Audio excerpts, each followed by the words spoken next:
శ్రీ గురుభ్యో నమః. గురుర్బ్రహ్మ గురుర్విష్ణు గురుర్దేవో మహేశ్వరః గురుస్సాక్షాత్ పరం బ్రహ్మ తస్మై శ్రీ గురవే నమః. అస్మద్ గురుచరణారవిందాభ్యాం నమః. నిన్నటి మన మహాభారతంలో ఆ సాత్యకి మాట్లాడిన తర్వాత ద్రుపదుడు సాత్యకిని సమర్థిస్తూ తన అంతరంగంలో ఉండేటువంటి విషయాన్ని చెప్పాడు. మృదువుగా చెబితే వినేవాడు కాదయ్యా, దుర్యోధనుడు మహాపాపాత్ముడు, దుష్టుడు, అతడు మూర్ఖుడు. మూర్ఖులకు పాపాత్ములకు మృదువుగా చెప్పడం వల్ల ఎంత మాత్రమే వినరు. అందువలన తర్వాత మనకు జరగబోయే యుద్ధానికి కూడా మనం సమాయత్తం అవ్వాలి. దానికి ముందు మనం చేయవలసింది ఏంటంటే దూతను పంపించడమే కాకుండా రాజులందరికీ, మనం అంటే అభిమానం ఉన్నటువంటి రాజులు అనేక మంది ఉన్నారు. ఈ రాజులందరికీ వర్తమానాలు పంపించి వాళ్ళని ఆహ్వానించండి, అవసరమైతే మన పక్షంలో యుద్ధం చేయడానికి వాళ్ళందరినీ ఆహ్వానించాలి అని ఎంతమంది రాజులైతే ఉన్నారో వాళ్ళందరి యొక్క వివరాలన్నీ కూడా చెబుతూ వీళ్ళందరికీ వర్తమానాలు పంపించేటువంటి ప్రధానమైనటువంటి కార్యక్రమం చేయండి. అలాగే మా యొక్క పురోహితుడైనటువంటి ఈ బ్రాహ్మణుడు చాలా ఉత్తముడు, చక్కగా మాట్లాడతాడు, అందువలన ఇతన్ని దూతగా పంపించండి, ఇతనికి ఎవరితో ఏ విధంగా మాట్లాడాలి అనే వివరాలన్నీ కూడా ఇతనికి చెప్పండి అని ద్రుపదుడు తన అంతరంగాన్ని వెల్లడించాడు. వెల్లడిస్తే అప్పుడు ఆ వాసుదేవుడు ఈ విధంగా అంటున్నాడు. ఉపపన్నమిదం వాక్యం సోమకానాం దురంధరే అర్ధసిద్ధికరం రాజ్ఞ పాండవస్యామితౌజస. వాసుదేవుడు వెంటనే లేచి ఈ విధంగా అన్నాడు, సభాసదులారా, సోమక వంశోత్తముడైనటువంటి ద్రుపద మహారాజు చెప్పినటువంటి మాటలు చాలా సముచితంగా ఉన్నాయి. తేజస్శాలి పాండవాగ్రేసరుడు అయినటువంటి యుధిష్ఠిరునికి కార్యసిద్ధిని కలిగించే విధంగా ఉన్నాయి ఇవన్నీ. ఏతచ్చ పూర్వం కార్యం నః సునీతమభికాంక్షతాం అన్యథా హ్యాచరన్ కర్మ పురుషస్యాత్ సుబాలిసః. చక్కటి నీతి మార్గాన్ని అనుసరించేటువంటి మనకు ఇది ముందు చేయవలసినటువంటి పని, దాన్ని ఆయన సూచించాడు. ఎందుకంటే ఈ విధంగా మనం చెయ్యపోతే కనుక మనం కూడా తప్పు చేసినట్టుగా ఉంటుంది, మరొక విధంగా చేసేటువంటి మహామూర్ఖుడు అవుతాడు. అందువల్ల తప్పనిసరిగా ఆయన చెప్పినటువంటి మాటలు చాలా అద్భుతంగా ఉన్నాయి, వెంటనే అందరికీ వర్తమానాలు పంపించాలి. కింతు సంబంధకం తుల్యం అస్మాకం కురు పాండుషు యథేష్టం వర్తమానేషు పాండవేషు చ తేషు చ. కౌరవులు పాండవులు కూడా వాళ్ళకి ఇష్టమైనటువంటి రీతితో మనతో ప్రవర్తిస్తున్నా మనకు మాత్రం వాళ్ళ ఇరువురితో సమానమైనటువంటి సంబంధం ఉంది. అందువలన తే వివాహార్థమానీతాః వయం సర్వే తథా భవాన్ కృతే వివాహే ముదితా గమిష్యామో గృహాన్ ప్రతి. మనం అందరం ఇప్పుడు పెళ్ళికని వచ్చాం, వివాహం అయిపోయింది, ఆనందంగా మన ఇళ్ళకి వెళ్ళిపోతాం. కానీ ఆ భవాన్ వృద్ధతమో రాజ్ఞాం వయసా చ శృతేన చ శిష్యవత్తే వయం సర్వే భవామేహన సంశయః.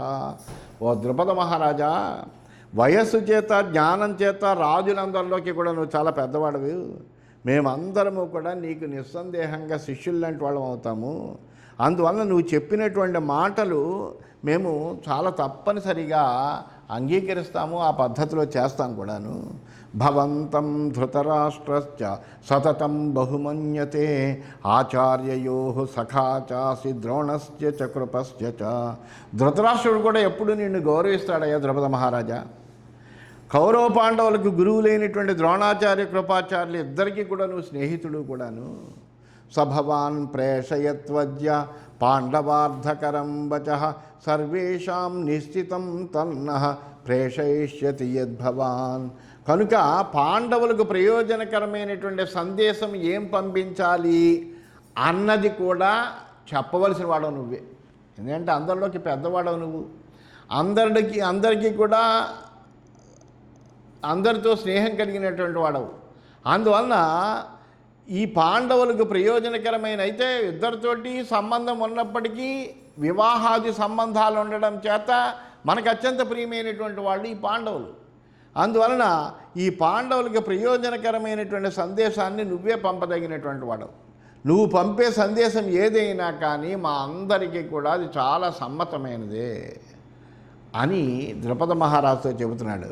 యది తావచ్చమం కుర్యాత్ న్యాయేన కురు పుంగవ న భవేత్ కురు పాండూనాం సౌభ్రాతృణ మహాన్ క్షయః. ఈ దుర్యోధనుడు శాంతియుతమైనటువంటి మార్గంలో సౌభ్రాతృత్వంతో న్యాయం చేస్తే కురు పాండవ కుటుంబాలు నాశనం కాకుండా ఉంటాయి. యుద్ధం చేస్తే ఏమవుతాయి? చాలామంది నశింపబడతారు. అందువలన అతను కనుక శాంతియుత మార్గంలో దుర్యోధనుడు కనుక ప్రవర్తిస్తే, ఎందుకంటే రాజ్యం అతని చేతిలో ఉంది ఇప్పుడు, అందువలన అతడు కనుక సరైన మార్గాన్ని కనుక ఎంచుకుంటే ఈ కురు పాండవ కుటుంబాలు నాశనం కాకుండా ఉంటాయి. అధ దర్పాన్వితో మోహాత్ న కుర్యాద్ధృతరాష్ట్రజః అన్యేషాం ప్రేషయిత్వా చ పశ్చాదస్మాన్ సమాహ్వయే. ఒకవేళ అధికార దర్పంతో మూర్ఖుడై ఉన్నటువంటి దుర్యోధనుడు సంధి ప్రయత్నాన్ని కనుక అంగీకరించకపోతే ముందుగా ఇతరులకు ఆహ్వానాలు పంపి తర్వాత మమ్మల్ని పిలవండి. తతో దుర్యోధనో మందః సహామాత్య సబాంధవ నిష్ఠామాపశ్యతే మూఢ క్రుద్ధే గాంధీవ ధన్మని. ఈ గాంధీవధారి అయినటువంటి అర్జునుడికి కోపం వచ్చినప్పుడు మూర్ఖుడు మందబుద్ధి అయినటువంటి దుర్యోధనుడు బంధుమిత్రులు మంత్రులతో సహా అందరూ సర్వనాశనమైపోతారు, అందులో ఏమీ సందేహం లేదు. తతః సత్కృత్య వార్ష్ణేయం విరాటః పృథివీపతి గృహాన్ ప్రస్థాపయామాస సగణం సహ బాంధవం అని ఈ విధంగా వాసుదేవుడు చెబితే, ఆ వాసుదేవుడు మాట్లాడిన తర్వాత విరాటరాజు బంధుమిత్ర పరివార సమేతంగా శ్రీకృష్ణుడిని సత్కరించాడు. సత్కరించి అతడికి వీడ్కోలు చెప్పాడు. అందువల్ల మేమందరం ఇప్పుడు వివాహానికి వచ్చాం, వివాహం నుంచి ఇంటికి వెళ్తాం, మళ్ళీ మీరు కబురు చేస్తే తప్పనిసరిగా వచ్చేస్తాం, అందులో ఏమీ సందేహం లేదు అని చెప్పాడు.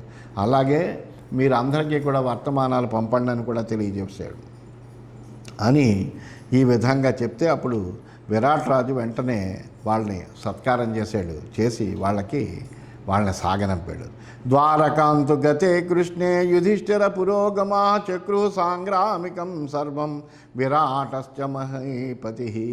ఆ శ్రీకృష్ణుడు ద్వారకకి వెళ్ళిపోయిన తర్వాత ధర్మరాజు అతని సోదరులు విరాటరాజు యుద్ధ ప్రయత్నాలన్నీ కూడా ప్రారంభించారు. ఏం చెయ్యాలి మనము తర్వాత అనేటువంటి విషయం మీద వాళ్ళు ప్రారంభించారు.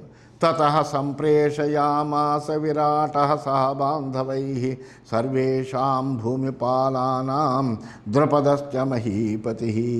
ఆ విరాట్ రాజు ద్రుపదరాజు కూడా తమ బంధువులతో మొత్తం రాజులందరికీ కూడా ఆహ్వానాలు పంపించారు. వచనాత్ కురు సింహానాం మత్స్య పాంచాలయోశ్చతే సమాజగ్ముర్మహీపాలాః సంప్రహృష్టా మహాబలాః. ఆ పాండవులు విరాటుడు ద్రుపద మహారాజు పంపిన ఆహ్వానంతో ఆనందించినటువంటి బలపరాక్రమ సంపన్నులైనటువంటి రాజులందరూ కూడా వచ్చేసట. తచ్చుత్వా పాండుపుత్రాణం సమాగచ్చన్ మహద్బలం ధృతరాష్ట్రసుతాశ్చాపి సమానిన్యుర్మహీపతీన్. ఆ పాండవ పక్షానికి చాలామంది రాజులు చేరుకున్నారని దుర్యోధనుడు తెలుసుకుని తాను కూడా రాజుల్ని రప్పించాడు. సమాకులా మహీరాజన్ కురు పాండవ కారణాత్ తదా సమభవత్ కృష్ణ సంప్రయాతే మహీక్షితాం సంకులా చ తదా భూమి చతురంగ బలాన్విత. వైశంపాయనుడు చెప్తున్నాడు జనమేజయ మహారాజు తోటి, ఓ జనమేజయ మహారాజా, ఆ కురు పాండవుల కారణంగా భూమి అంతా కూడా కలతపడింది. చతురంగ బలాలతో కూడినటువంటి రాజుల ప్రయాణాలతో బాటలన్నీ నిండిపోయి కిటకిటలాడిందిట. ఎందుకంటే అటు దుర్యోధనుడు వర్తమానం పంపించాడు, ఇటు పాండవుల పక్షాన్ని వీళ్ళు వర్తమానం పంపించారు. పాండవుల పక్షాన్ని వచ్చినటువంటి వాళ్ళందరూ రాజులందరూ వెంటనే ఆహ్వానానికి మన్నించి వెంటనే వచ్చేసారు.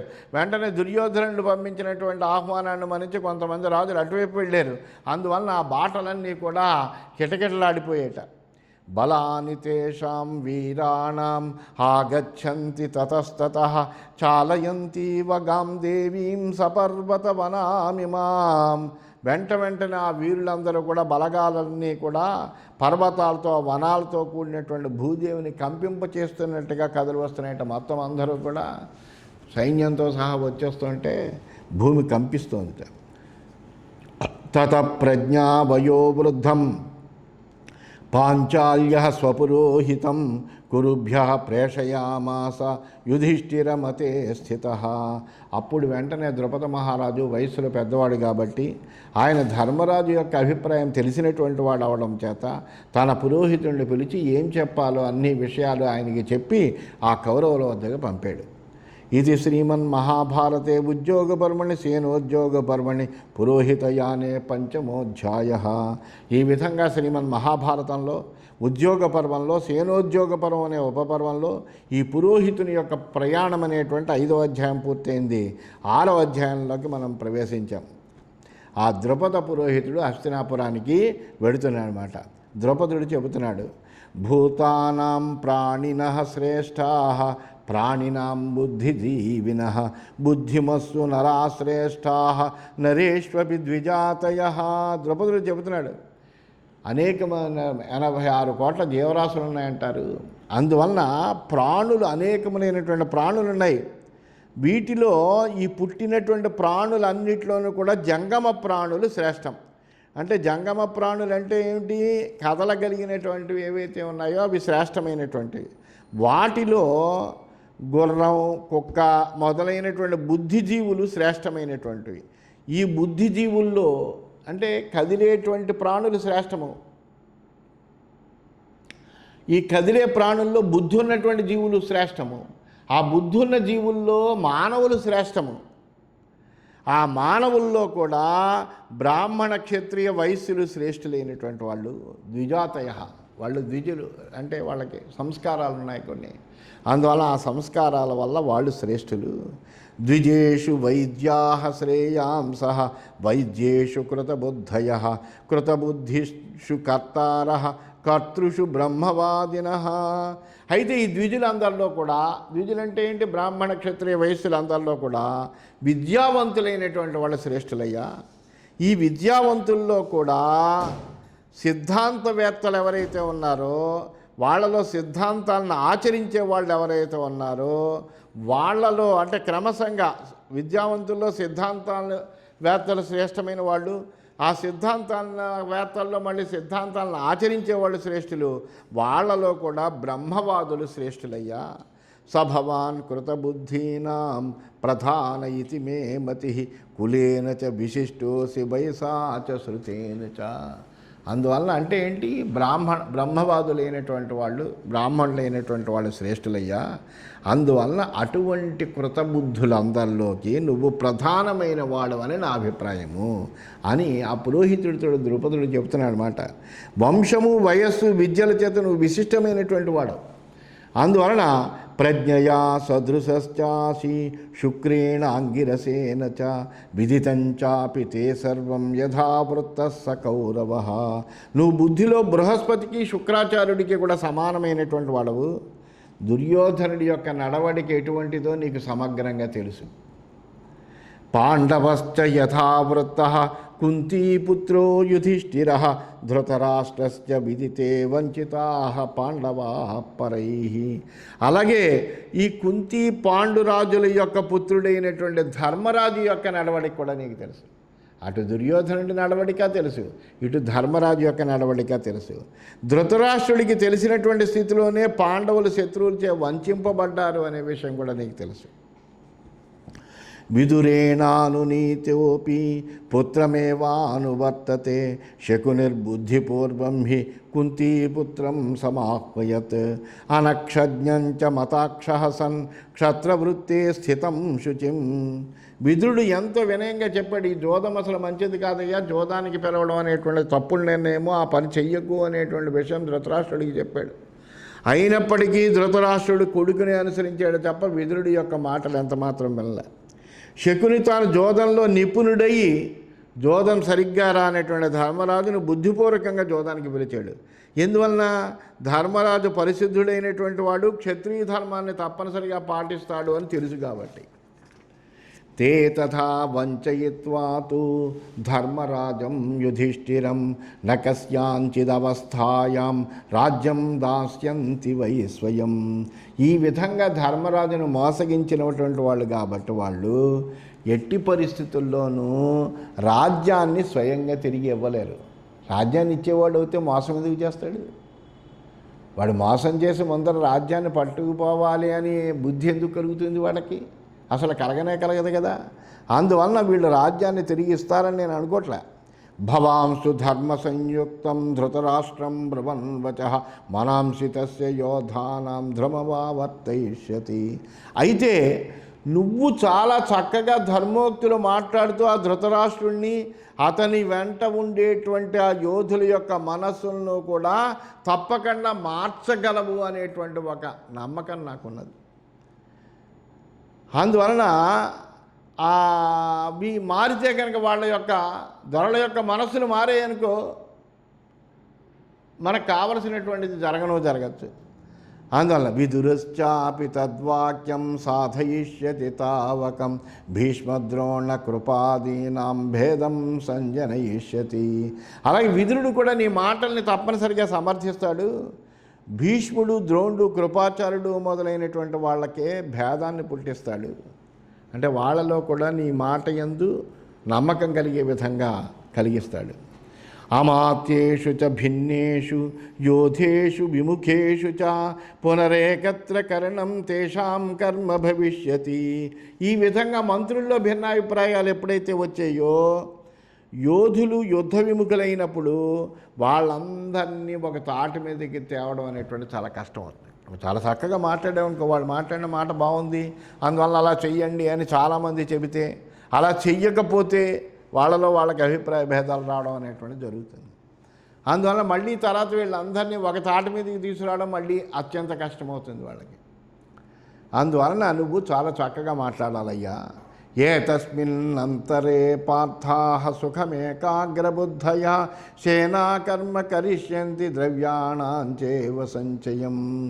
అయితే ఈ లోపల ఈ ఏకాగ్రచిత్తులైనటువంటి పాండవులు సైన్యాన్ని, ద్రవ్యాన్ని సమకూర్చుకునేటువంటి పనులు చేస్తారు. యుద్ధం అంటే బోళంత సైన్యం కావాలి, బోళంత ద్రవ్యాలు కావాలి. అందువల్ల ఇవన్నీ సమకూర్చుకునేటువంటి పని అంతా చేస్తూ సిద్ధంగానే ఉంటారు. ఇవన్నీ సులువుగా చేస్తూ ఉంటారు. నువ్వు ఈ లోపల అక్కడికి వెళ్ళి మాట్లాడాలి. విద్యమానేషు చ స్వేషు లంబమానే తథా త్వయి న తథా తే కరిష్యంతి సేనాకర్మణ సంశయః. వాళ్ళ జనము నువ్వు అక్కడ ఉండి ఆలస్యం చేస్తుంటే వాళ్ళు పాండవులు చేసినంత చక్కగా యుద్ధ ప్రయత్నాలు చేయలేరు. ఎందుకంటే నువ్వు అక్కడ ఉండి వాళ్ళతో మాట్లాడుతూ ఉంటావు, వాళ్ళతో నీ మాటలు వింటూ ఉంటారు, నీకు ఏం సమాధానం చెప్పాలన్న ఆలోచన చేస్తూ ఉంటారు, ఒకళ్ళొకళ్ళు మాట్లాడుతూ ఉంటారు, మిగిలినటువంటి వాళ్ళని ఊరుకోపెట్టవలసి వస్తుంది. ఇలా రకరకాలైనటువంటి వాద వివాదాలు జరుగుతూ ఉంటాయి. కాబట్టి వాళ్ళకి సమయం కూడా ఆలస్యం అవుతుంది. వీళ్ళు మటుకు ఇక్కడ చక్కగా సేనాకర్మ చేసుకుంటారు. ఏతత్ ప్రయోజనం చాత్ర ప్రాధాన్యేనోపలభ్యతే సంగత్యా ధృతరాష్ట్రస్య కుర్యాద్ధర్మ్యం వచస్తవ. నువ్వు దూతగా వెళ్ళడంలో వాళ్ళు ఒప్పుకుని రాజ్యం ఇస్తారా ఇవ్వరా అనేటువంటి విషయం పక్కనుంచితే, ద్రౌపద మహారాజు యొక్క తెలివి అది.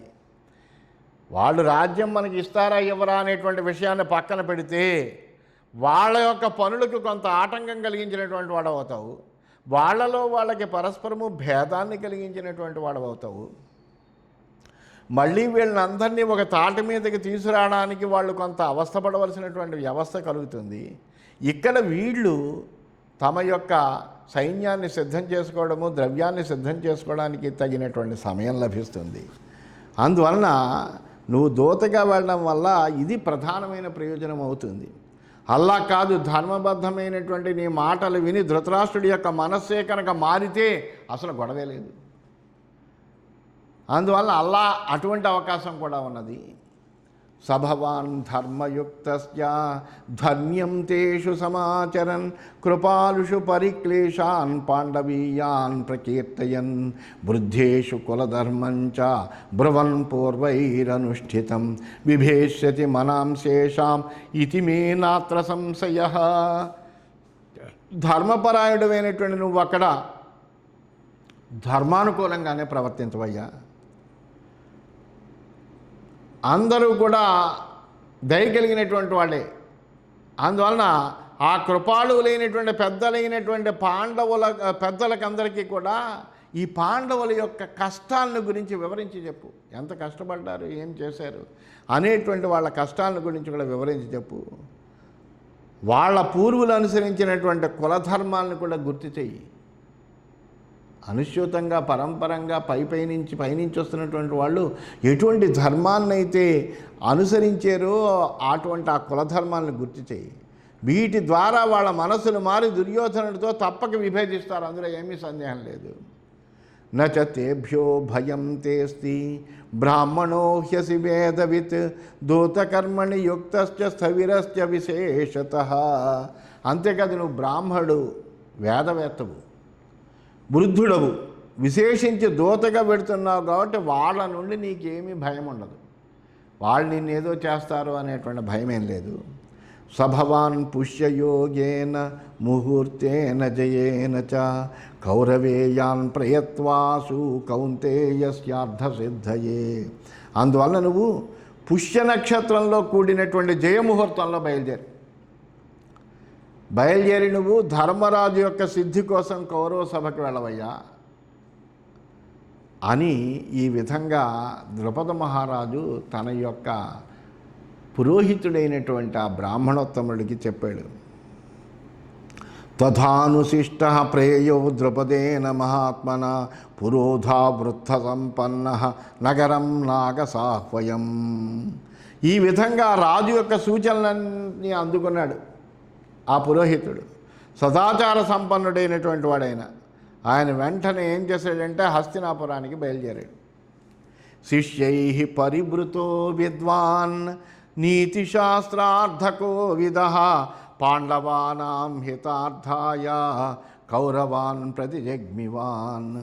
చక్కటి పండితుడు, విద్వాంసుడు, వేదవేత్త, నీతిశాస్త్ర కోవిదుడు అయినటువంటి ఆ ద్రుపద పురోహితుడు తన శిష్యులతో కలిసి పాండవుల హితం కోసం కౌరవుల వద్దకే వెళ్ళాడు. ఇది శ్రీమన్మహాభారతే ఉద్యోగపర్వణి సేనోద్యోగపర్వణి పురోహితయానే షష్ఠోధ్యాయ. ఈ విధంగా శ్రీమన్మహాభారతంలో ఉద్యోగ పర్వంలో, సేనోద్యోగ పర్వం అనే ఉపపర్వంలో పురోహితయానం అనేటువంటి 6వ అధ్యాయం పూర్తయిందని తెలియజేస్తూ స్వస్తి.